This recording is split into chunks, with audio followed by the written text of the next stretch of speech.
So we have known that the end was coming for Suicide Squad Kill the Justice League. Frankly, that was apparent from the moment the game launched. It was obvious when the reception was so poor and when player numbers dipped so quickly. And so we got this announcement in December of 2024 that Season 4 would be the game's last. It would introduce Episode 7 and 8 alongside new weapons, some new content, new maps, new cosmetics, and an offline mode. And it was all further detailed in this deep dive right here, where they talk about an offline mode and how this is the final season. This is also the season where we were introduced to Deathstroke, which is cool and all, but unfortunately, the bones and foundation of this live service game are not good enough for us to be hyped about the introduction of Deathstroke. And if you look at, the player numbers and just the results surrounding the game, it's obvious why the live service died as quickly as it did. You can see the immediate fall off of player numbers. We got a little peak here from the release of Season 1 when that disappointed severely. People just stopped being hyped about future seasons. The only reason we saw an uptick here is because the game went on sale for like a few dollars. And so now we're seeing the downfall again with the latest season not really doing much, not really making much of a dent in terms of bringing players back. And so Warner Brothers reported on May of 2024 that the failure of Suicide Squad Kill the Justice League contributed to a $200 million hit to revenue. It was a financial disaster for the mega corporation, with the property being something that had a license, with the development of the game having taken many, many years. And I mean, this was a high-profile AAA live service that just ultimately looked flashy here and there, but didn't really deliver on what's most important, it being a fun game or something that really stands out from the pack. And so with the release of Episode 8, we are finally at a point now where the game has officially died. Previously, we got the announcement that the game was going to die, but now with the release of Episode 8 as of January 14th, 2025, this will be the final update to the game. The title will remain playable in both online and the recently released offline mode for players to continue to wreak havoc in Metropolis. But from here on out, the live service will get no more updates. Now, one of the things that I've been curious about is to see how they would end the story. I mean, the premise is quite out there. The Suicide Squad members going out to kill the members of the Justice League, with the caveat that the Justice League members were seemingly brainwashed by Brainiac, who invaded Earth and is wreaking havoc everywhere. And so that's kind of the basic setup, with the Suicide Squad being the anti-heroes who have to go out there and eliminate them one by one. So we actually got the ending cutscene right here, and frankly speaking, it's just really sad how this whole premise comes to an end. Not only in presentation, you can already see that it's that comic book style instead of a proper cutscene for this big plot twist, but the plot twist itself, I mean, it's almost like a bit predictable, and even when you think about it, it doesn't really make a whole lot of sense. It feels rushed in how this was all concluded. There's so much that's summarized so quickly, and it all gives the vibe of, and then somebody waved a magic wand and everyone lived happily ever after, and everything was A-okay, the end. This ending just feels like a bit of a joke, honestly. And I don't think it's really the fault of the, ground floor developers. They were just doing what they were told, and they only had so much time to put this together with a limited budget, because this is a game that, Warner Brothers didn't want to pour a whole lot into after its disastrous failure. I think they wanted to get this over with as soon as possible, and it shows in how rushed and just how poorly conceived this ending is. So here it is for those who are curious. Let me up the resolution here, and then let's check this out. We our butts into Brainy's lair, and he was steamed, but guess who else showed up? Brainiac, that's enough. Kryptonian, you're indubitably... So yeah, Superman is alive. Populated to fight. Don't you know? Turns out the Superman anything's possible who you killed in the original Thought he meant us for a second, but of course... season, when the game first launched, that was a fake Superman. Batman's also alive. The Batman that Harley Quinn shot in the face, that was a fake Batman. They were clones. The real Justice League, they're back.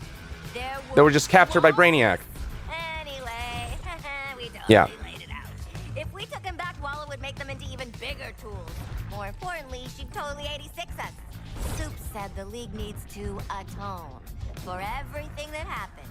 Starting with freeing all the folks Brainy tentacle wrapped, then putting as many worlds right as they can. As for us, we had a plan too. Did I mention the Wonder Trio up hack, Flawless and Toy Boy shorted out our bomb? I mean, just how rushed the presentation of the ending feels. There's so much happening here that could have been presented with cutscenes. If the game had received proper support, or if, it captured any sort of major interest from the gaming community. Oh, and Wonder Woman's still dead. So most of the Justice League is back, but Wonder Woman, she was the real deal. She's actually dead in this universe. Metropolis, this is Lois Lane.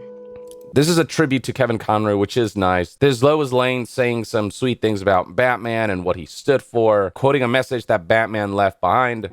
When I put on the cowl, I became a symbol. But I never stopped being Bruce Wayne, citizen of Gotham.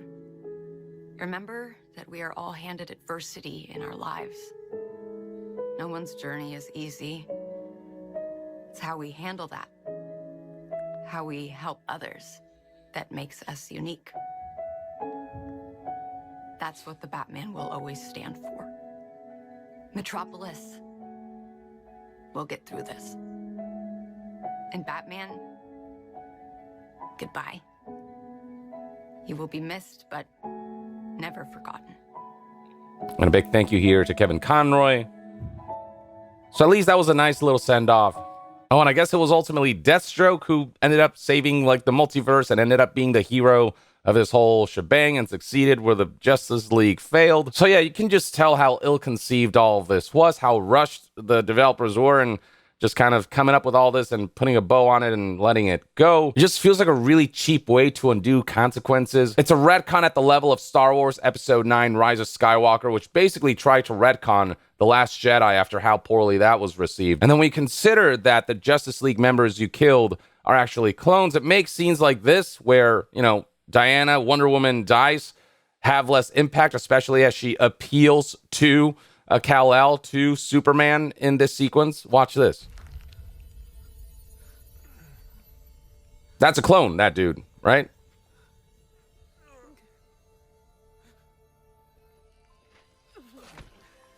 I'm sorry, Kal-El. Except that's not really Kal-El, it's a Brainiac clone.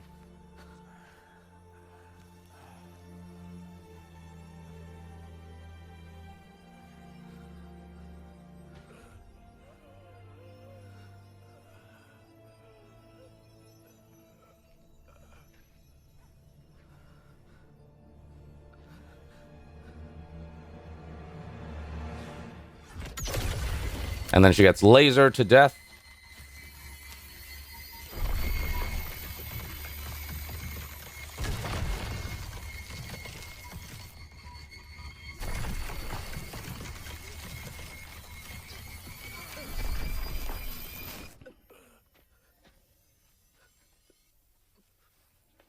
And so it was a clone of Superman that really killed Wonder Woman.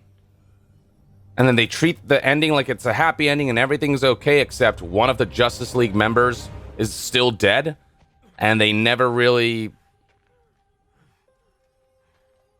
make a big deal out of that in the ending, or they treat it as a joke because it's Harley Quinn narrating a motion comic strip, instead of giving that its moment, given how big a deal it is that Wonder Woman died. Prove me wrong.